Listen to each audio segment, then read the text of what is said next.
Within weeks, he felt serious. He'd call me my peace. He said I was different from other women. I believed him.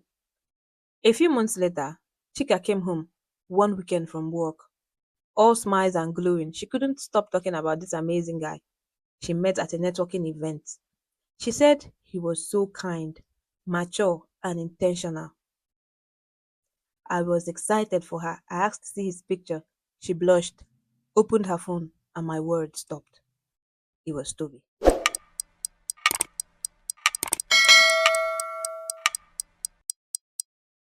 Hi everyone. Good morning. You're welcome back again to the channel. It's me again, Irene, and I am here with an interesting video. Really serious happening in my life that I'm gonna be sharing. And as y'all can testify, it feels like anytime I talk, I have to share my own experience. And at this point, some of you are already tired of hearing my experience. So I'm thinking of sharing with other people's experiences too. So we guys can put heads together. And before I start talking too much, let's dive into the video. And if you're new here, you're welcome. If you're coming from TikTok, you're welcome. Please hit that subscribe button to join the family. Yeah, without further ado, let's dive into the video. Please keep me anonymous. I never thought I'd ever write something like this, but I can't keep it inside anymore. If anyone had told me that my sister and I would one day fall in love with the same man, I would have called them a liar. But here I am, confused, broken, and guilty. My sister and I have always been close.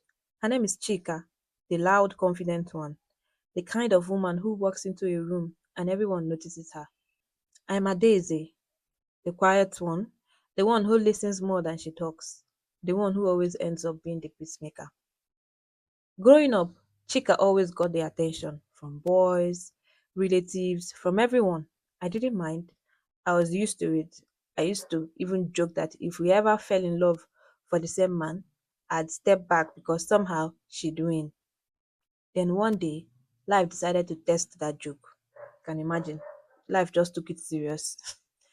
It started innocently. I attended a friend's birthday dinner, one of those small gatherings at a restaurant. That was where I met Toby. He was charming, funny, and had that quiet confidence that pulls you in without him saying much. We talked that night about everything: books, childhood, dreams. He asked for my number before I left.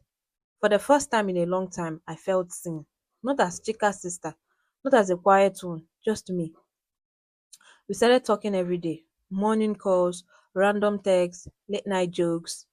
You know that sweet stage when everything feels perfect. That was us. Within weeks, it felt serious. He'd call me my peace. He said I was different from other women. I believed him. A few months later, Chika came home one weekend from work, all smiles and glowing. She couldn't stop talking about this amazing guy she met at a networking event. She said he was so kind, mature, and intentional. I was excited for her. I asked to see his picture. She blushed, opened her phone, and my words stopped. It was Toby. My Toby. At first, I thought it was a joke. I even laughed nervously and said, "Wait, that's my friend." But when she said his name, Toby Ajayi, my laughter died. I didn't say anything that night. I just nodded and pretended to be happy. But inside me, something shattered. I texted Toby later, asking if he knew my sister. He didn't reply immediately. Hours later, he said, "I can explain." His explanation: he said he didn't know we were sisters, that it just happened by coincidence, that he'd met Chika at a work event and that she was nice but not serious. But the more I watched them, the more I realized he was lying. He was seeing both of us at the same time. I wish I could say I walked away, but I didn't. I loved him too much. Or maybe I was addicted to the attention. He promised he would end things with her. He said she was just a distraction. I wanted to believe him, and for a while I did. So I kept quiet while my sister unknowingly fell deeper in love with the same man. But you know what it feels like to sit beside your sister while she talks about the same man who texts you, "I love you" at night. It's torture. Then one evening, Chika came home shaking, crying, smiling all at once. I thought something was wrong until I saw the ring. Toby had proposed. I remember feeling my throat close. My body went cold. I called Toby that night and demanded answers. He said, "It's complicated, Daisy. You know I care about you. But your sister, she's stable. She's ready for marriage." That's when I realized I wasn't his piece. I was just a secret. The night before their traditional introduction, I couldn't sleep. I was tired of pretending. I was tired of feeling small, so I told Chika everything. I showed her the messages, the pictures, the call logs. She didn't say a word.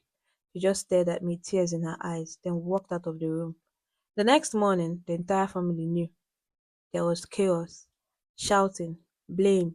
My mother cried. My father called me a disgrace. Toby didn't even show up for the introduction. He vanished. It's been 8 months now. Chika doesn't talk to me. She moved out of town. Our parents pretend everything is fine, but the silence between us speaks louder than words. Sometimes I still scroll through old texts from Toby and wonder, was any of it real? Or was I just desperate to feel loved for once? If you listened this far, please learn from my mistake.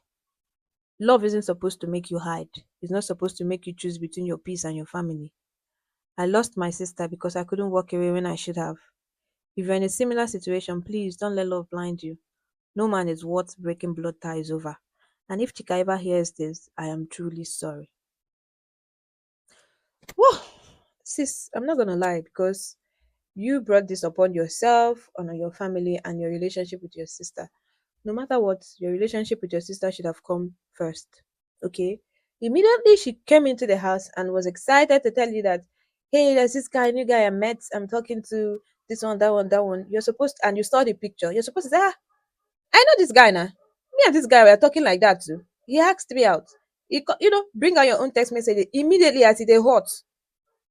So both of you can put hands together and play the motherfucker. You get? But you because they call you the peaceful one, you kept quiet, you kept it to yourself. You only said, "This is my friend, I know him." You didn't say the depth both of you had gone, how you met, and the late night calls, the everything that you guys have been sharing. You didn't share those parts with your sister because if you had told her, both of you would have known how to sort the things out. You wouldn't have gone that far. Okay, and then you were comfortable after confronting the guy, and then he confirms that the sister was just a fling. You understand? And you kept quiet. So you would have preferred he played with your sister and still come back to marry you. Make it make sense now. You understand? I understand that sometimes we want to be loved, right? We want to be chosen and all that, but Amo, you don't do that with your sister. Okay? You don't. You don't. You don't. Okay, how why will you even wait till on the night of a traditional marriage for you to not tell her? So what were you telling her then for? Okay, you expected her to say thank you for telling me this whole truth. And then you expected your family member anyway. What has happened has happened. I don't want to blame you for that, but I believe you've learned your lesson. And if you're watching this video, please learn your lesson. Yeah? Learn your lesson. Relationship, relationship, but family is family. Don't ever let a man come between you and your sister or any of your siblings. Know this and know peace. Thank you for watching. I'll see you in my next video.